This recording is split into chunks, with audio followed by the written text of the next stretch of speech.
How's it going, everyone? Welcome back to the Looking Glass Podcast, your place for everything Grand Archive.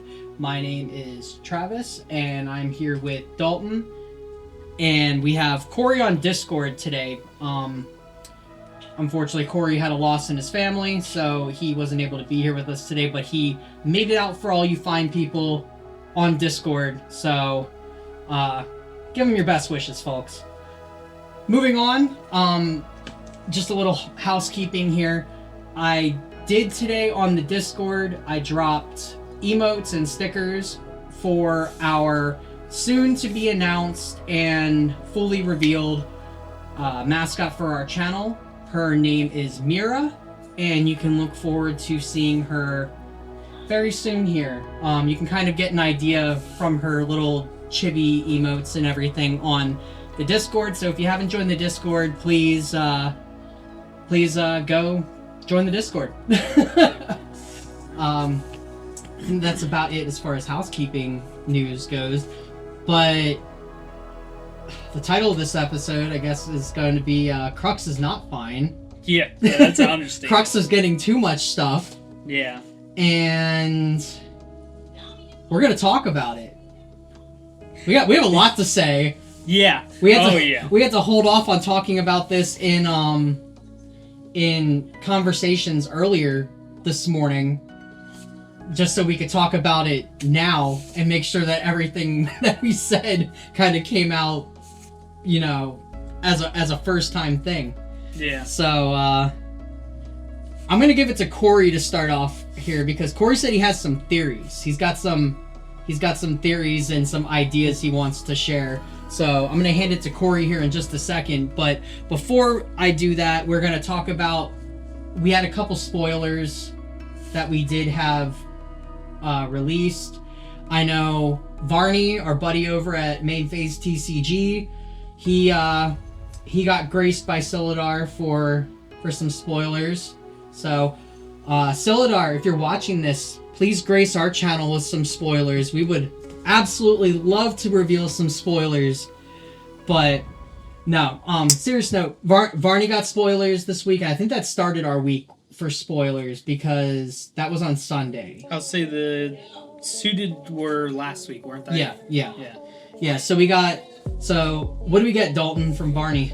So we got Drowned in Sorrow, Misty Whispertail, and Trayacle Drowned Mouse, which is like the coolest thing ever. That card is nutty. Yeah, it is. So, it seems like Lure of the Abyss just keeps getting better and better and better the more Water Spectre stuff that we get here.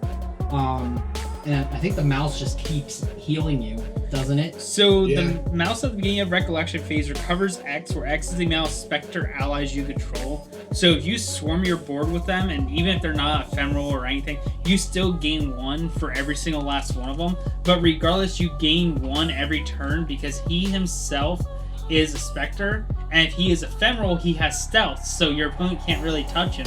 And he's a 1/4 natural.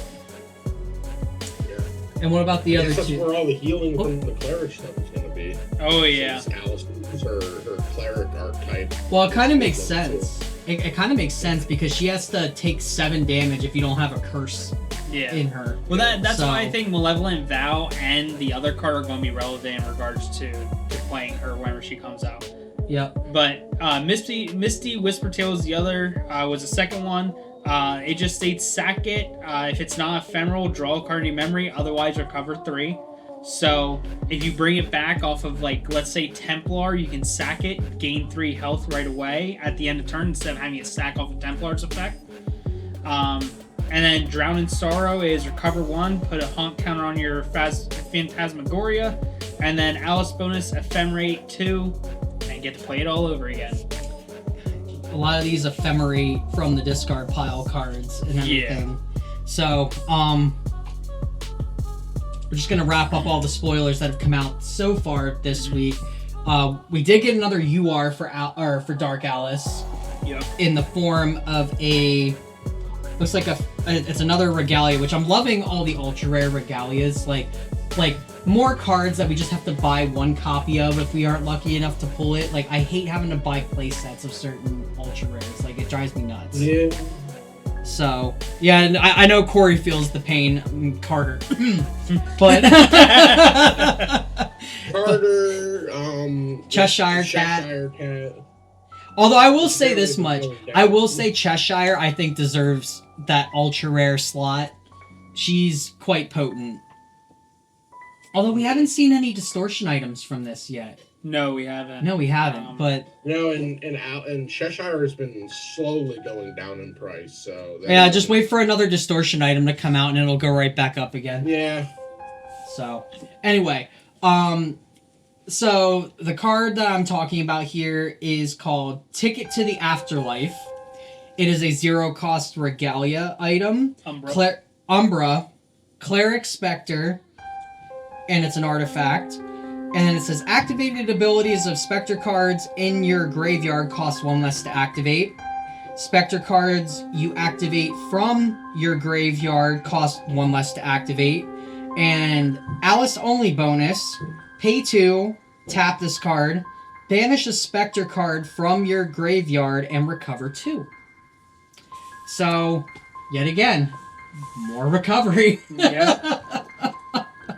So, and mind you can do that recovery at any speed, at any time. So if your opponent's coming in for lethal and you're just like, oh, okay, I took 7 damage off of playing whatever card or whatever last turn. Okay, cool. I just need 2 health to gain or whatever to live through the turn. Survive by 1. Yeah, I'm going to recover 2 and survive by 1. Yep. So it's going to make math really difficult for some players. It's got a lot of healing. We got another Spectre item. So this is Grave Gateau. I think that's... I forget. It's a dessert. I forget how it's pronounced. It looks gross. I wouldn't eat it. But it's an item Cleric Spectre food. So it's like forest cake. It's basically forest cake for Spectres. Spectres is the new Sylvie. Yeah. So it comes in hindered. This card does not draw you a card, unfortunately, when you play it. But it's a 2-cost normal. Comes in hindered. Tap, sacrifice Grave Gateau, put a buff counter on target Spectre ally, and then it has Ephemerate 1 for like 1 cost. Alice bonus though. As an Alice bonus, again, yes. So basically, you can play this card. You can use it to buff a Spectre, and then you can Ephemerate it back. It comes back, and you can do it again. Yep. So that's cool. And then this card I really liked. Lost Promises. Umbra, 2-cost. Action, Cleric Spell Reaction. Alice bonus, as long as your champion is defending, you may banish 6 cards from your graveyard to activate this card from your memory without paying its reserve cost. And then Alice bonus, deal 3 damage to target attacking unit, then end the combat phase. So it's kind of like an oh shit button for like an ally that's coming in that you don't want to take the damage, but it also ends the combat phase. Oh man, you mean Genbu? True, yeah.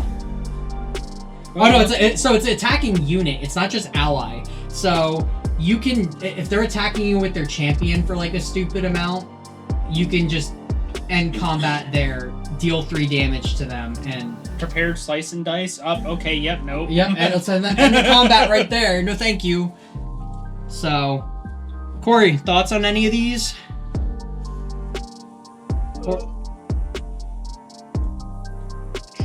Or are we as knowledgeable with like blue and whatnot? I do really like Ticket to the Afterlife. Like that card's really nice. I'm loving all the Ephemerate from the graveyard. I've always been a fan of Dredge, so... Yeah, Bill Dredge. Dredge. Like, I've never been a big fan of blue, but if blue is like the Dredge archetype of this game, then I'm probably gonna, like, kind of dip my toe into it. I mean, you've already got all the expensive Spectre stuff, so, like, you're good to go at this point. Grave Gateau is pretty good. I don't know if it'll have a spot in the deck, but I'm always good with that. That's a fair point. It might not, because technically Bladed Jewel's a little bit better. Well, Undying Dreams is even better than that. Well, yeah. And it has float. So it's an interesting idea, but like I think Undying Dreams will probably take that slot, especially since you're playing a Spectre archetype. Mm-hmm. So definitely Drown in Sorrow and Treacle. Those will definitely have a spot. Misty Whispertail, maybe. I'll have to see. Like I'm not like. You're gonna have to do some cooking, Corey. Yeah. I'm not looking forward to getting some of the blue staples like Fracture. Yeah. Well, hopefully they reprint it. There's still time to see some reprints. Yeah. So. Fingers crossed. We got our first. Speaking of reprints, we got our first reprint in Betraying Blade. So. Oh, is that a reprint? Yeah, it came in the Tristan. Yeah. It came in the Tristan starter. It's just not very good. So, but we got Betraying Blade nonetheless. We got the CSRs for Merlin. And they're very pretty. I will say that. Yeah, they are. Despite my hatred of Merlin, and to further fuel my rage for Merlin, we are reaching the precipice of today's episode, and that is. We got 3 new Merlin cards, 2 of them fire, 1 of them crux, and 1 of them that I don't know what the heck they were thinking when they made this card crux only. But we will get to that in just a second. We're going to talk about... Dalton, talk about the 2 fire cards. Oh, man. Well, so you got Flickering Afterglow first. Merlin bonus. This card costs 1 less to activate for each sheen counter on your Fractured Memories, which is super stupid in a combo, which I'll go in detail in here in a little bit. The next one was Moat Seer, which is deal 2 damage to target unit. Then you may remove 2 sheen counters from your Fractured Memories. If you do, deal an additional 2 damage to that unit. All right. Before we get to the last one, talk about this combo real quick, because we're gonna save this last one to segue into our to point it out, the damage is dealt in 2 separate instances too. Yep. So, yeah, for Moat Seer, yeah. So if you have Poison Dagger out, you're dealing 6 for 2, which is really good. It's stupid. Yeah, it's a better intensified Pyre is what it is, because Pyre at least you can go and play for free. But Moat Seer, it costs you 2 because you don't have Kindle. But you can still deal up to 6 underneath Dagger, which is really good. Nah, bro, they just gonna play both. Yeah, I mean, basically. So I was sitting there talking with Travis about, how if Merc's Blade or Soul Knife, either one, Vidoclarian Soul Knife. Oh, Verucan Soul Knife? Yeah, there you go. Aren't banned and whatnot, okay? So there's technically an infinite combo or semi-infinite combo where you can technically, underneath Dagger, you can deal up to like 32, 33 damage in one go. And that's utilizing Spirit's Blessing, which just flat out is a 1-drop Crux card that says as an additional cost to activate this card, return Regalia you control to its owner's material deck. Wake up your champion, draw a card, okay? So you basically use 2 cards right there to go and do it. All right, you put down 1, you play Blessings, you put something back into the material deck, and then you go and you get to wake up your champion, draw a card. So you refund 1, so basically it's a 1-cost restand wake up. All right, but if you have 3 sheen card or counters on your Fractured Memories, Flickering Afterglow is free. Underneath Dagger, it's a 5 damage attack. Okay, so you swing utilizing Flickering Afterglow. You materialize Merc Blade, okay? Then you utilize, by getting rid of the prep counter, you then utilize Spirit's Blessing, put Merc's Blade back, re-up Merlin, okay? You draw a card, you then swing again with the second copy of Flickering Afterglow. You then rematerialize Merc's Blade, because it's not limited to once per turn. So as long as you have a prep counter and you're able to materialize, you can go and bring it out again, okay? So you materialize Merc's Blade, you use Spirit's Blessing again, toss it back in there, re-up, and you just keep going off. the caveat to that is that you just need a shit ton of fire in your discard pile to kindle it. You don't even need fire because it's based upon sheen cards, or sheen counters, not. Is it? Not kindle. Okay. Yeah, right here it is. Afterglow moat. Oh, you're okay. That Or one. flickering Okay, afterglow. Flickering afterglow. I was looking at the wrong one. Okay. Card costs 1 less to activate for each sheen counter on your. Oh, so you okay. only need 3. Wow. You only need 3, and you can go off. Yeah, that's. It seems like it has a lot of moving parts, but at the same time, that's still pretty crazy. I mean, you can literally just play Infinite Loop Merlin or pseudo Infinite Loop Merlin with burn, and that's it. And that's game. Once you hit level 3, it's game over. Yeah. I don't know, Corey. Did you catch all that? A little bit. I kind of blacked out. all I saw was that I'm gonna die. Fair enough. All right, so we're gonna get into the last card here that was spoiled today, actually. Well, there's actually one more also, Molten Echo.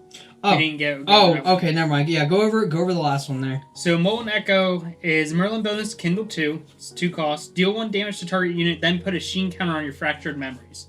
And it has ephemerate 2 for Merlin. Okay, cool. On level 1, I'm going to be set up basically for my Love how turn. we're making all these Merlin bonuses and not class bonuses. It's so disgusting. So disgusting. Don't worry. Like my rage is festering right now when it comes to this. Like I'm so mad. It's okay for Merlin to ruin the mage class and to ruin like everything else. And for like, I can use everyone else's shit, but you can't use mine. Yeah, basically. Like,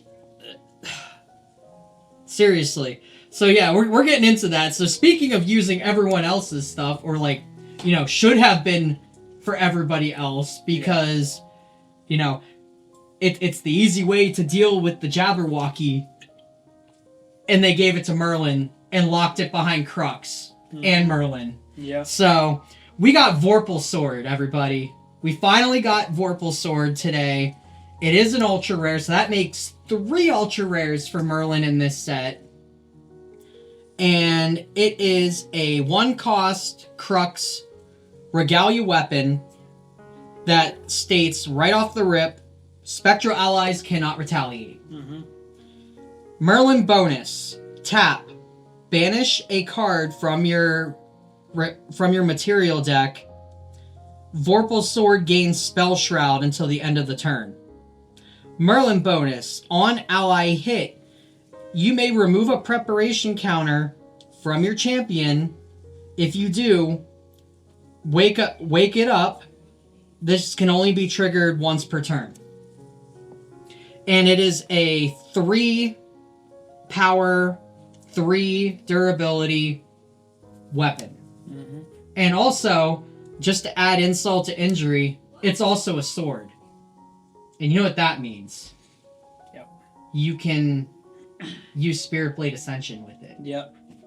Because I'm pretty sure that is not locked behind class spells. I think it only requires it to be a sword, if I remember correctly. Yep. It's a sword, though.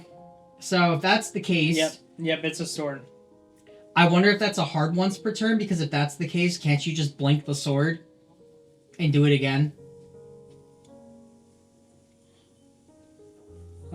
Like, if you remove the sword and bring it back, it is a new object on the board. Technically, yes, because it gains all its durability back and everything. It's the same way with oh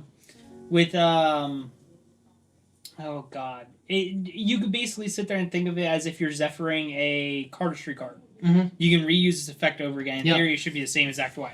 Yep. So, although it does say once per turn on it, so that might just be like a hard like. Well, no, because that's the same way. Well, cardistry just says once. Only once, but I would assume it would be the same exact way because it's a different instance of a card. We'll have to see how that gets ruled out, because it's really gonna matter if they hard rule that into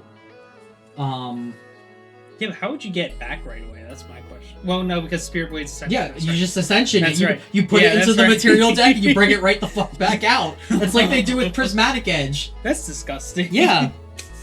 So, what do you think about Vorpal Sword, Corey?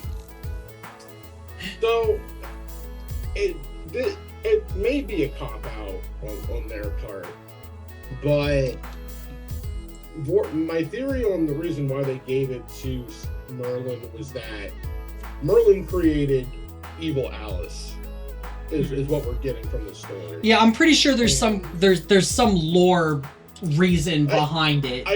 The easiest reason is that I have two theories. One, the first theory is that it's just lore, and that since Merlin created Evil Alice, she had the out for it because of Jabberwocky. The other reason is that, like, Merlin is their favorite child.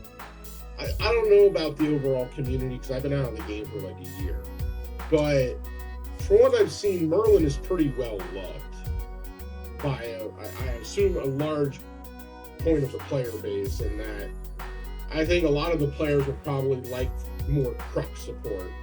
Even though I personally believe it's not healthy for the game, I think Vorpal Sword should have been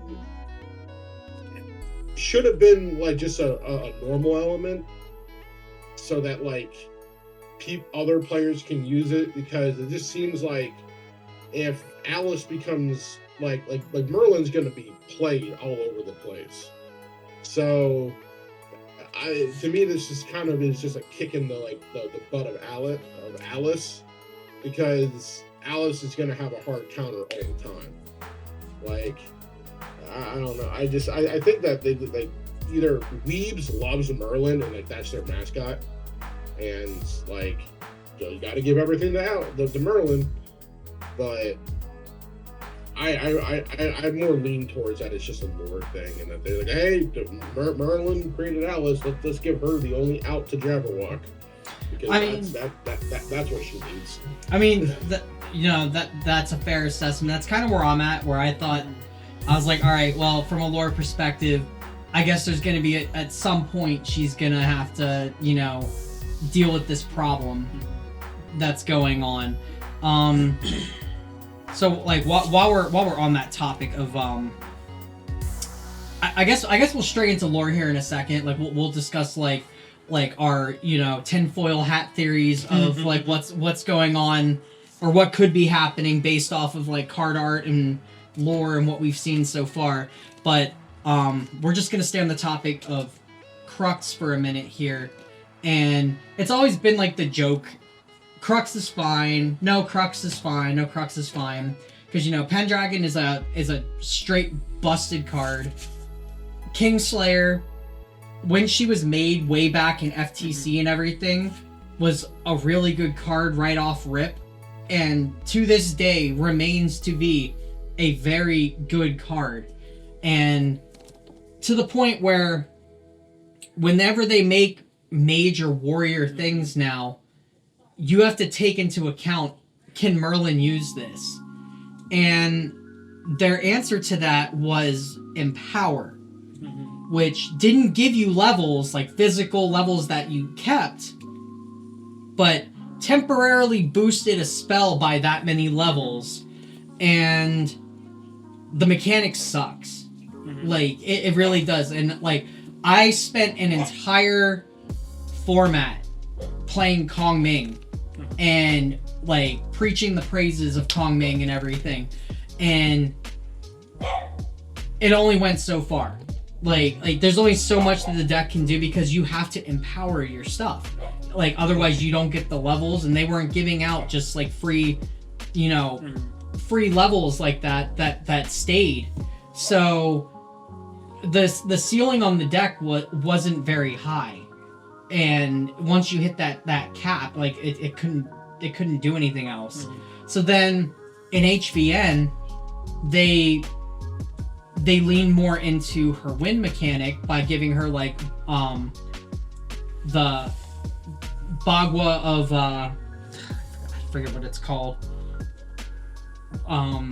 It's the one that Shifting Currents or... No, it was like Bagua of like Vital Demise or something like that. And it what it did was it was a 2-cost card that if your winds were facing west, you could cast it from your material deck because it was put into preserve. Mm-hmm. And then if your winds are facing east when it resolves, it goes into the material deck as a preserve. So it gave you just a constant way to. It gave you just a constant way of dealing damage and everything that didn't rely on Empower. Like Leeching Bolt relied on your level to deal level damage and everything, but without Empower, you just weren't able to have it hit hard enough. And I feel like that old Merlin from FTC era of things, back when the game was new and they were testing new mechanics and everything. I feel like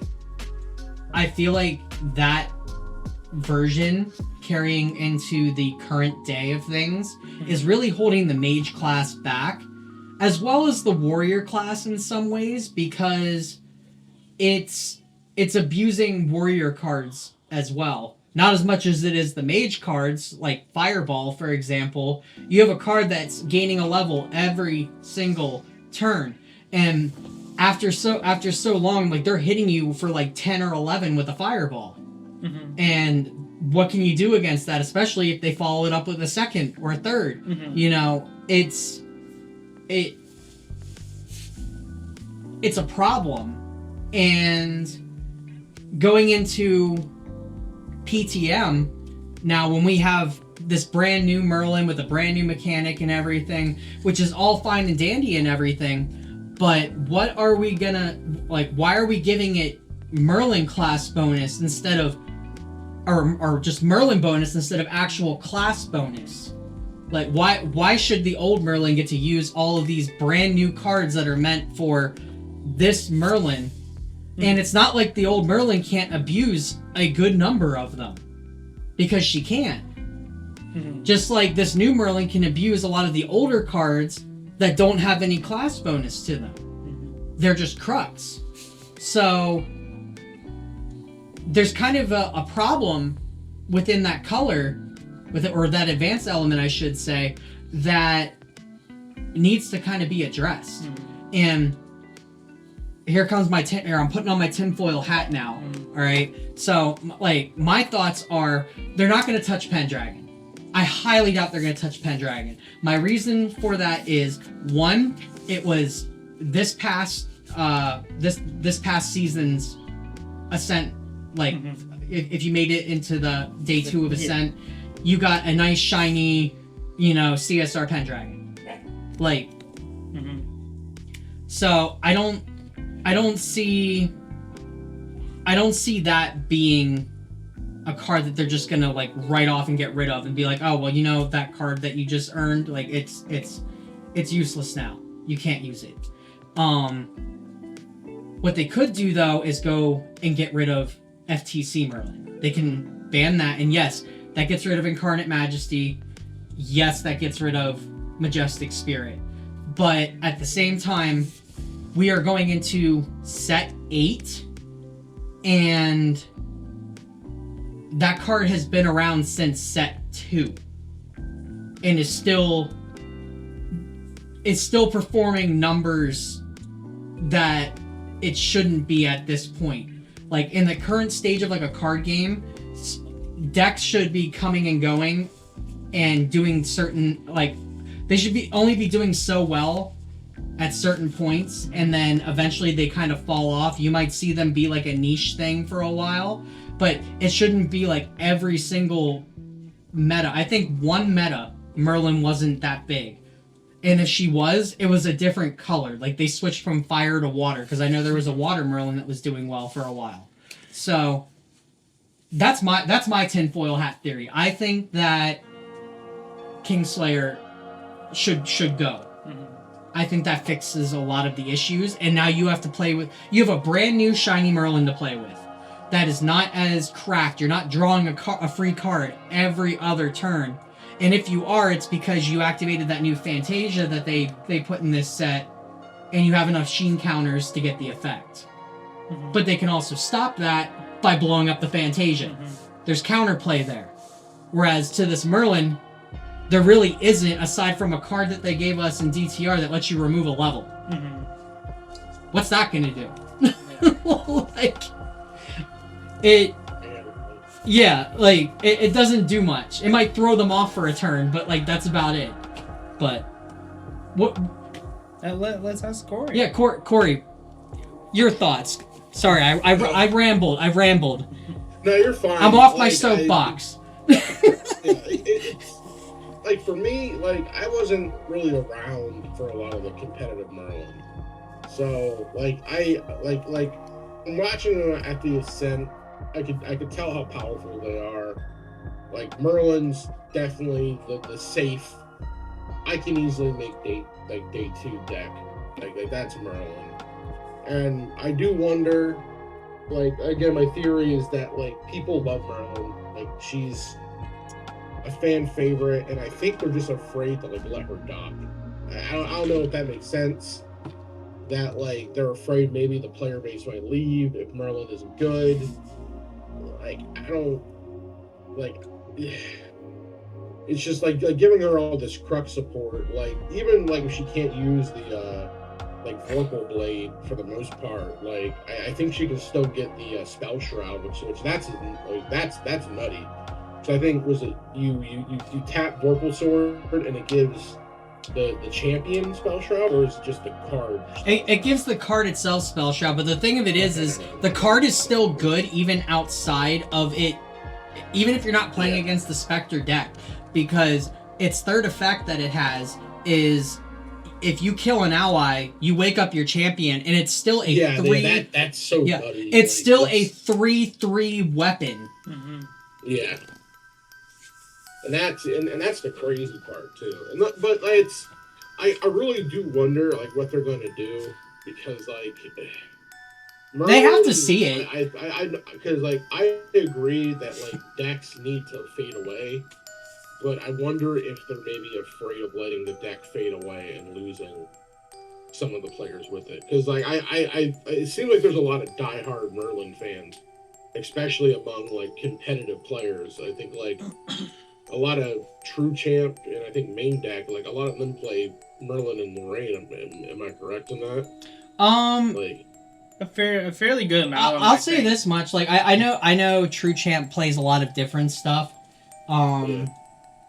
They, like, if anything, like, I don't remember them playing too much Merlin. I know they've played it. I'm watching a few Ascents. Yeah. 2 Ascents, and a lot of them played. Like, I know Caben, when Slimes was out, like, Caben did nothing but play Slimes, like, that entire format. Yeah.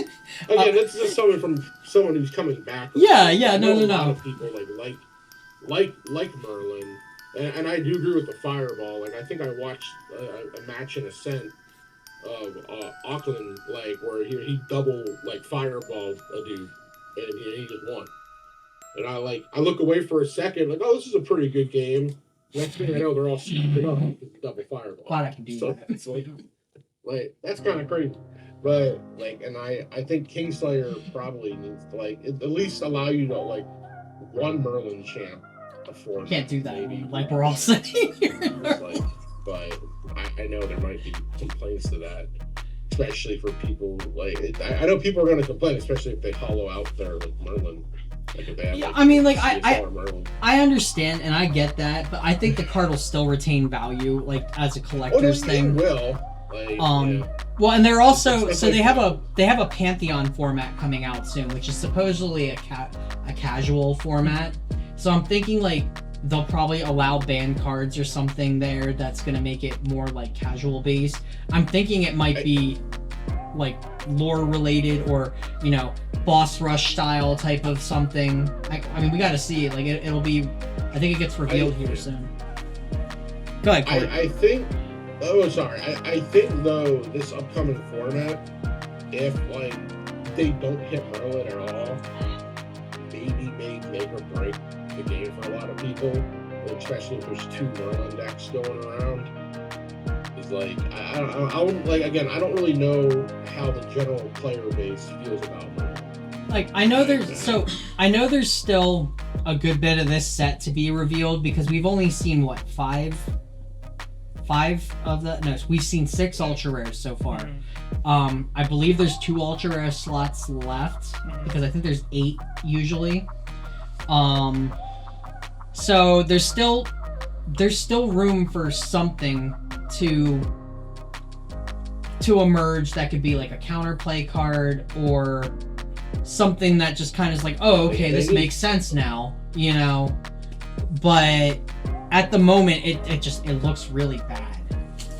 You know, it is disheartening, especially as someone who was really looking forward to like Spectre, to see that like, hey, the everyone's favorite like wizard is getting your like answer to your boss card.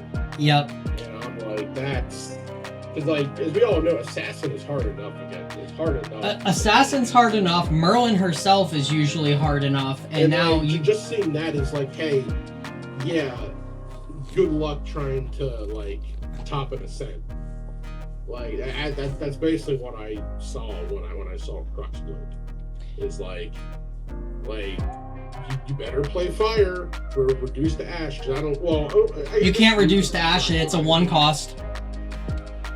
But then they can just tap it to like give a spell shield. So it's like well you have 2 like fracture eyes. So you can't reduce to ash it, Corey. It's a 1 cost. Reduce to ash hits 0 cost. Right. Yep. That's right. No, you're right. So I'm going to interject here. So basically, at the end of the day, what needs to occur to make the format healthy, Kingslayer needs probably more than likely hit.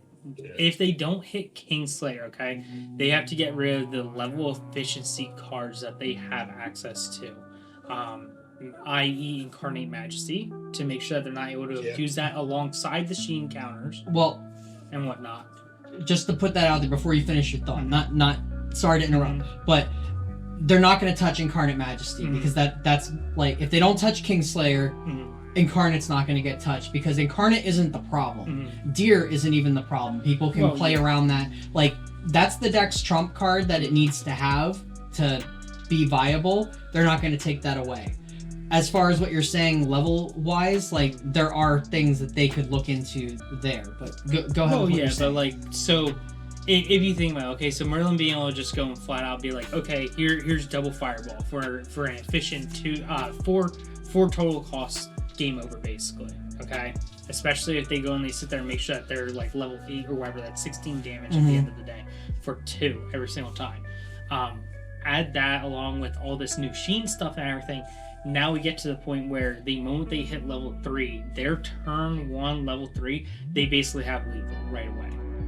And that's going to be the problem, is that we're getting to the point now where, especially if they go and they just eat float to get levels faster, it's going to be more efficient for them to do it. So if they don't hit Kingslayer herself, they could either possibly hit the level 2 Merlin that we have already, or they could hit Fireball to make it so that way the games go just a little bit longer and force you to interact with that Sheen counter card, or to get Sheen counters and whatnot, to make it so that way it's more difficult to go and sit there and be able to be like, okay, here's 6 instead to go and sit there and kill you on my second or third turn 3. Yeah, because right now that deck's going to be so punishing if they're playing Kingslayer, because not only do you have to deal with level 2 Merlin that eats your float and everything, you have to deal with level 3 Merlin that is drawing a card every other turn, and has +2 attack every other turn, and is getting a level every turn. You now have a level 1 Merlin that creates that mastery and punishes you for every 3 cards you have in your memory. Yep. And puts a Sheen counter out there. And that's going to rack up over the course of the game. And by the time they get to that point, it's like you said, like, there's just way too many lines to kill somebody. And it's... no other champion in this game right now has that level of potency. Not a single one. So this is the way I see it. Basically, right now, if we go into PTM tomorrow. Okay, no bans, no nothing and whatnot. Merlin, basically, Kingslayer is a RPG in an assault rifle format. Is the best way to look at it, and it's absolutely disgusting to think about. Like you can go and sit there and say, "Oh yeah, ban this, ban that, whatever." The main thing that's going to be the problem is the levels and the amount of utility that Kingslayer has. It's a multi-tool while having all your impact torque wrenches, all these other tools that are available, all in like a small little disc, basically. Hell, you get a brand new sword that you can literally just tap and burn somebody for like having so many sheen counters, or like they even get their own version of refracting missiles, basically, that deals damage. It deals X damage for each sheen counter on something. Yeah. Like it's just way too much and not enough ways to interact with it. And then let's address the elephant in the room real quick. If you're on Assassin, Merlin, you have in-cap on top of all of this. Yep.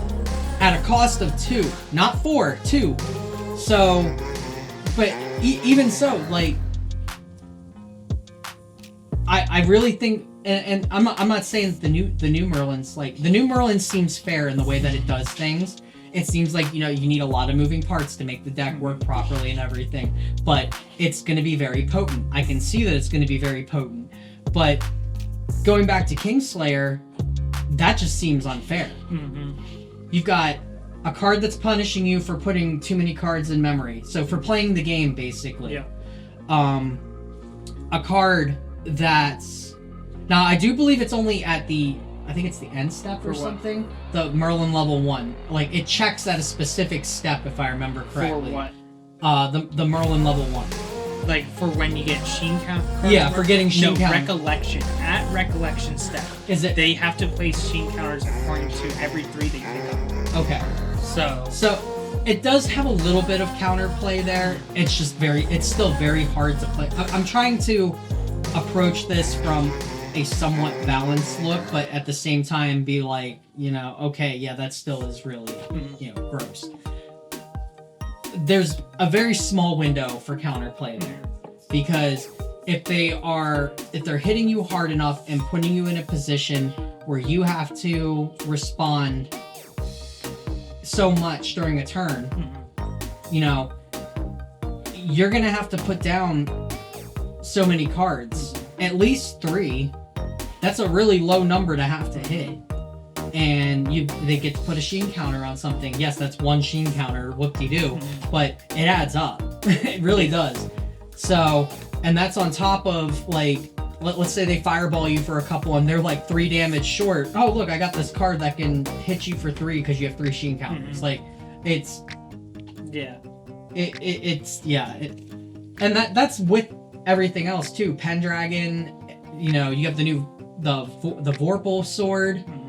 That, God, Merlin with Vorpal sword. Think about that. Kingslayer with Vorpal sword. Attack and kill an ally, alright? For 5 on an on turn. Because it gets +2 to its power. For 5. That kills almost any ally, guaranteed. Well, just think if you sat there and flame swept. And we were talking about that before too. So like now we're introducing a whole new aspect to this, which is you add flame sweep to that. Now you're sweeping the whole board for what, 6? If it has a warrior bonus too, so don't you get +1 more? Yeah. So 7 across the board. You empty a whole board for I think it has a reduced. Does it have a reduced cost too? I don't know. I can't remember. I don't think it has reduced cost. I think it still costs 4. But still, pay 4, sweep your opponent's entire board for 7, stand your Merlin back up. Well, you have to remember. No, it's stand-up ally. I think it's not. I don't think it's. You're still killing an ally. Oh no, you wake up the attacker, so you can choose to wake up Merlin herself. Yeah, so it's disgusting. Well, remember, you do have to remove a threat counter to do that effect. Yeah, but that's not that hard to do. You can go mark target and just be like, okay, for 1, There's literally cards 2. in the Merlin Recollection deck that just give you a counter for no reason. Yeah. That is true. And also Sadie. Yeah, and then you can also just play Sadie. You could tech Sadie in there You don't get the agility 3 if you're not on assassin, but you still get the pay 2 bounce Sadie, get a prep counter. Yeah, Sadie is a normal type, yeah. So it's there's a lot of ways to go about doing this. And we could talk about this for hours and hours and hours.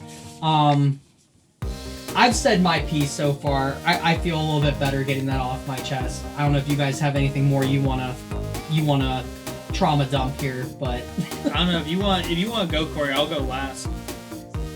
I really like. I've only played against Merlin like once, and I'll admit it wasn't a fun experience. He basically shut down my CL deck and said, "Hey, you can't play the game." So my perception of Merlin is just that it's not fun to go against, just because it has like every answer in the book. I'm actually I'm gonna touch on that comment. Really happy. I'm not really happy like that she's getting all this. All this shows me is that this may be, at this very moment, it may be a one deck format, and I don't really enjoy those, because like when one deck dominates a format, it's just it doesn't breed creativity, and it just says that, hey, if you don't invest in this deck, just play for fun. And yeah. I don't think it's really good for player retention. No. That's just my opinion. I'm not. No. You're right, and I'm gonna touch on that too, because this past week Murgle actually put out a video about things that they need to improve on in the game and everything. It was a really informative video. I highly suggest anybody go and like give it a watch. You know, give it a chance. Listen to what he has to say and everything. He makes a lot of sense in this video, especially when it comes to like the whole like the player retention part of things. And then we were also talking about, or he was also talking about the Creators Guild and how if you change some things about that, then you can lower what it takes to get accepted into the Creators Guild. It was a really good listen, and like I said, I highly suggest going and checking it out. But on that note, in terms of a new player coming into the game and everything, and just learning the game and wanting to play, going up against somebody with the Merlin deck or something that just sits there and proceeds to bash you in and not let you play the game and everything, that player's not going to come back.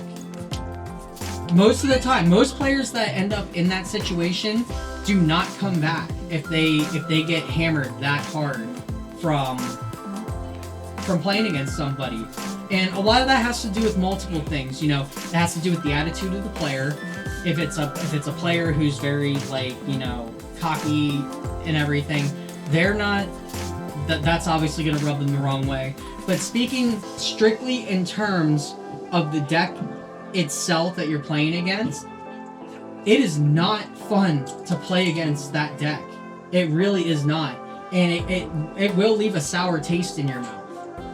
And it's not. It also doesn't represent the game as a whole of like what you want to be doing. Like when you look at this game and you look at the advanced elements and what everything has to do with that, you want to get to your advanced element, you want to do your fun stuff and everything, and enjoy the game. Enjoy, like, if you're one for like the lore and everything, you kind of immerse yourself in that world, and you want to be part of that.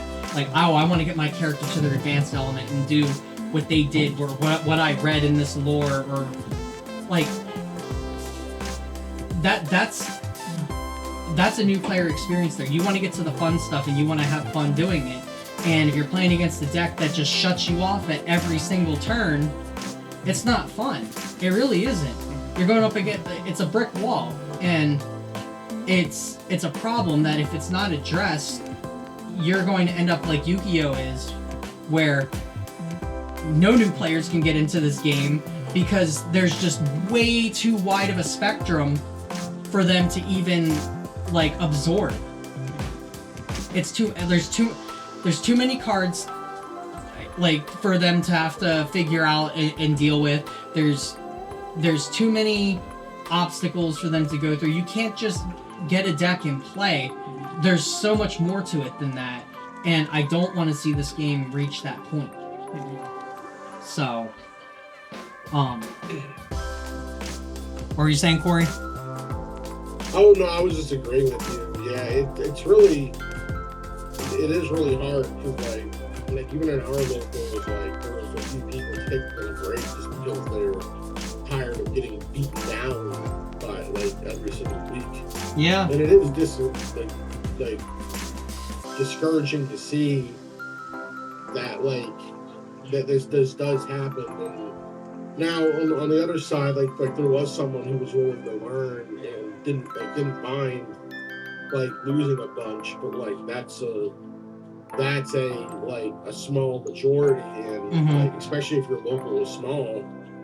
And I think it was through the comments of Myrtle's video, because I watched it last night too. It was very informative that a lot of people come in, get beaten down, and then leave, and then it's just the same eight people. Yeah, they don't come back at that point. Yeah.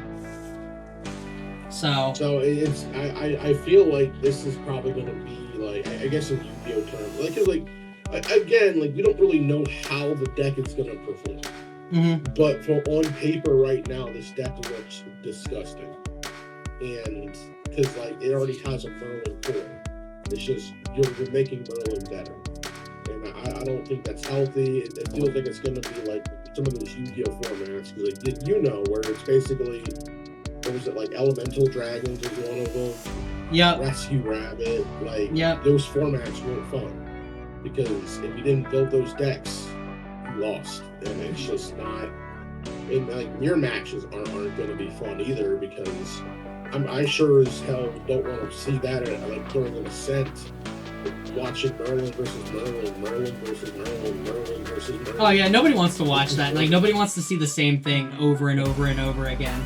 I mean, it was just watching Razor Gale and Aqua. Oh yeah! Oh my god! Yeah. When Razor Gale first came out, and it was 15 of the 16 top 16 slots. Who wants to watch that? It's not interesting. Nobody wants to sit there and be it's one thing to be oh, okay, nobody got my favorite champion there, but at least this one's there. That looks interesting. When you have all the same deck to look at, you're just I'm tuning out. And using another game as an example, I'm not I like watching Evo, and Tekken 8 recently had an Evo a few months ago, and the finals was all the same character, and even the chat was bored because it was boring to watch. It was just two characters duking it out, and it wasn't interesting. It wasn't fun. Yep. It's because the character was overpowered, and everyone played it. So it's you need to either address it, or I think it's going to be a very boring format, and I don't think anyone wants to really see that. But no. Maybe they'll address it. I'm hoping they do. The devs seem to listen. Yeah, I will say that they are on top of on top of things. They're on top of things with Ryle. They're on top of things with bringing out Proxia cards to help combat the formats and stuff. So we'll have to really see where it unfolds, and we'll leave it at that for today for that part of things. I do want to talk tinfoil hat lore theories here for the next maybe 10 minutes before we go. So I do want to get into that just a little bit here, and I'll kick that off with my own tinfoil hat theory with why Merlin has the Vorpal Blade thing, which kind of it piggybacks off of what Corey was saying, where she created this problem and everything. There is a card in the Merlin Recollection deck called A New Beginning, and it says that she is returning to the home world, and she's leaving the proto archive on the ground. One of two things is going to happen from that. Either she's returning there, she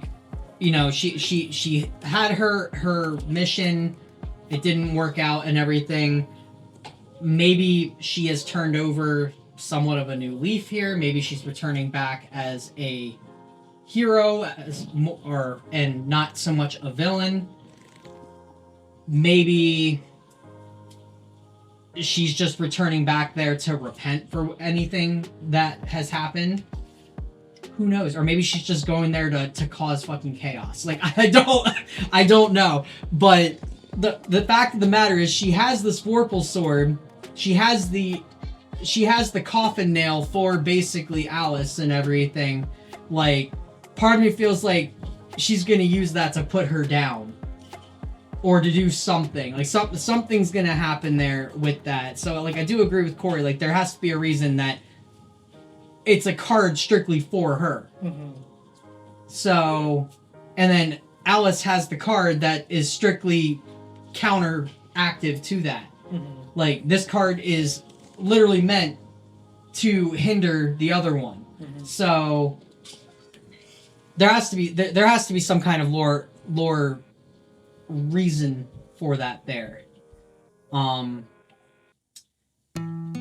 Aside from that, it looked like in the one card, like, CL does come face to face with her at some point. And that's gotta mess the dude up. Like, he's gotta be completely messed up after seeing that. Like, I can't imagine how fractured his mind is after seeing that. So, such a simp. God, I know, right? I mean, my thought process is, you know, we have one or two thought processes in regards to Merlin and whatnot and what's occurring. Yeah. She could also just be going back to go and end everything. Mass extinction event. Which would explain why we're doing a convergence event. We did get a spoiler for that somewhat, too. Yeah. And they revealed the next set, Radiant Origins, and apparently from what I have collected from information and everything, that is the homeworld as the background there and everything.